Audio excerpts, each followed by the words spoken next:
আসসালামু আলাইকুম রহমতুল্লাহ। আগস্ট আর জুলাই যে পুলিশটি মারা গেছে তার হলো হত্যা করা হয়েছে।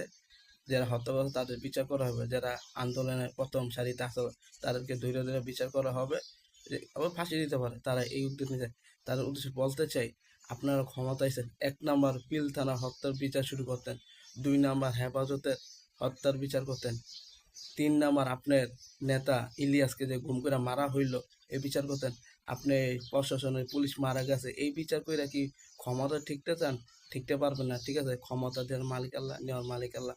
আপনারা যে পদ্ধতি নিছেন দেশ চালানোর জন্য, প্রশাসন খুশি করার জন্য, শোনেন এটা পারবেন না, ঠিক আছে? আন্দোলন করতে গেছে প্রশাসন, সরকার কথা শুনে গুলি করছে, জনগণ মারছে, পুলিশও মারা গেছে। কিছু পুলিশ গুলি করে না, কিছু পুলিশ গুলি করছে যে পাঁচটা গোলামরা, তারা গুলি করছে। তো জনগণের বিনা দোষে মারছে। যদি জনগণের যদি গোলামি না করতো, জনগণের যদি চেপে না রাখতো, দেশে যদি লুটে না খাইতো, জনগণ তো রাস্তা নামা দরকার ছিল না। জনগণের দেওয়ালে পেট ঠিক গেছে, তার কারণে তারা নামছে। তার নামতো না তো জনগণ। তাই আপনার উদ্দেশ্যে বলতে চাই, এগুলা করে না, ঠিক আছে?